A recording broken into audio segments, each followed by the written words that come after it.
أهلا بيكم. هنعمل مع بعض النهاردة حاجة حلوة وسريعة وسهلة والمكونات موجودة في كل بيت. هنعمل مع بعض باستا فلورا.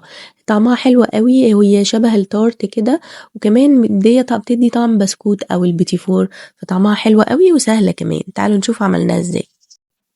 هنجيب نص كوباية سكر بودرة، هنضيف عليهم كوباية مليانة زبدة أو زبدة على سمنة.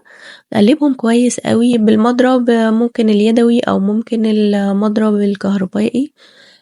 نعجنهم بس ونخلطهم كويس قوي لحد ما يبقوا كريمي بالشكل ده.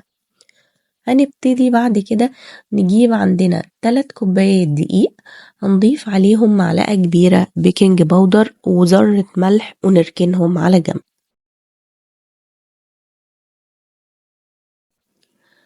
خليط السكر والزبدة اللي ضربناه مع بعض كويس هنبتدي نضيف عليه 2 بيضة ورشة فانيليا أو معلقة فانيليا. هنقلب الخليط ده كويس قوي وبعدين نبتدي نضيف الدقيق بالتدريج.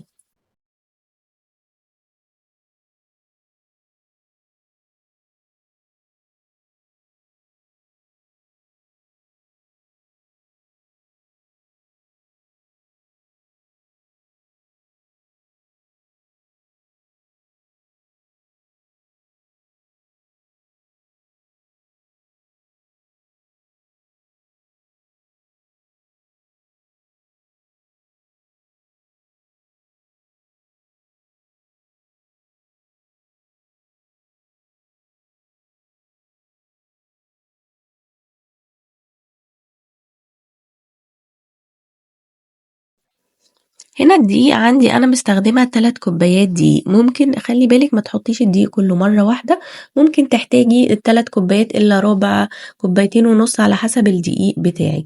فرشي الدقيق واحدة واحدة وانتي هتحسي كده بملمس العجينة بتاعتك محتاجة ولا لأ.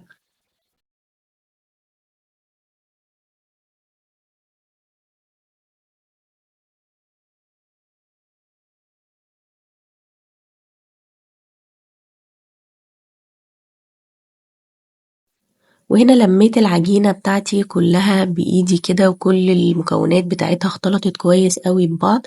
هبتدي بقطع منها يجي ربع العجينة اللي معايا، بحطها على جنب وبشيلها. ممكن احطها في التلاجة شوية عشان دي اللي هبشرها فوق التارت بتاعي او الباستا فلورا.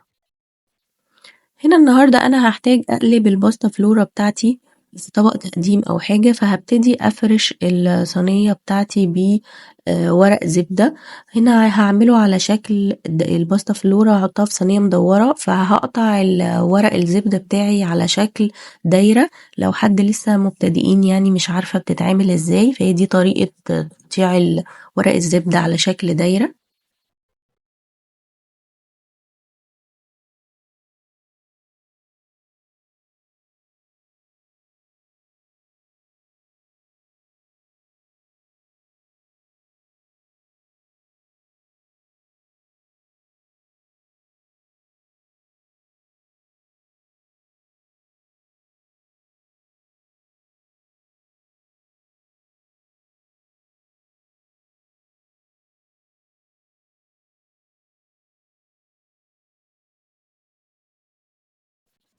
بعد ما نحط ورق الزبدة يفضل ان احنا ندهن اي مادة دهنية من فوق الورق الزبدة ومن تحته، على اساس ما نديش فرصة انه ممكن يلزق.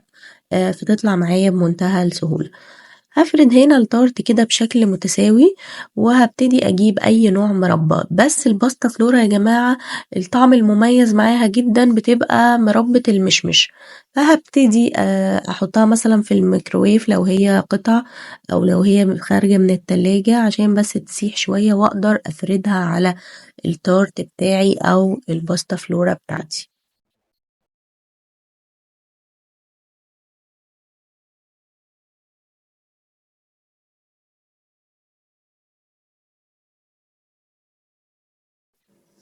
أسهل بقى طريقة لعمل الوش اللي هي المبشرة العادية خالص.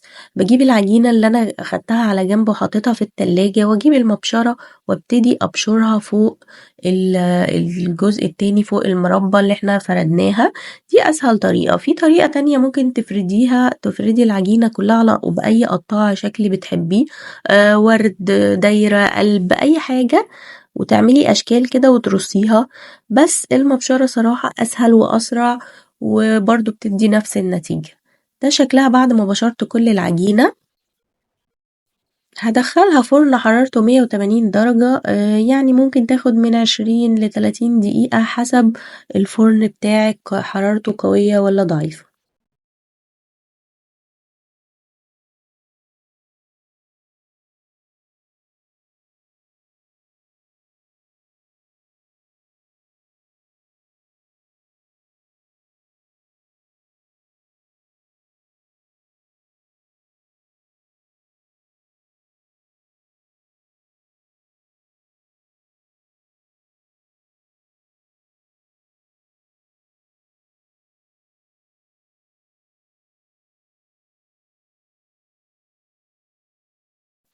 ده كان شكل الباستا فلورا بتاعنا النهاردة. بجد شكلها جميل جدا وريحتها أحلى، بتدي طعم البسكوت أو البيتي فور كده شوية. طبعا بنسيبها ترتاح خالص وما بنقطعهاش سخنة. وكل على فكرة الباستا فلورا من الحاجات اللي هي كل ما بتقعد بتدي طعم أحلى. يعني لو سبتيها قطعتيها حطيتيها كده في علبة وغطيتيها هتديكي طعم أحلى من أول يوم لما تعمليه. بجد حلوة قوي وسهلة وسريعة. جربوها كده وبتبقى مع كوباية شاي كده جميلة قوي ولذيذة جدا.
وده شكل الباستا فلورا بتاعتي من جوه بعد ما قطعتها. عملنا النهاردة فيديو طريقة عمل باستا فلورا أو تارت مربى المشمش، أو في بعض الدول العربية بتسميها المبروشة أو المبشورة عشان بنبشرها بالمبشرة. أيا كان طعمها جميل جدا ولذيذ قوي. جربوها وإن شاء الله هتعجبكم. لو الفيديو بتاعي عجبكم النهاردة ما تنسوش تعملوا لايك وكومنت واشتراك وتفعلوا الجرس يوصلكوا كل جديد. وبحبكم وهتوحشوني، والسلام عليكم.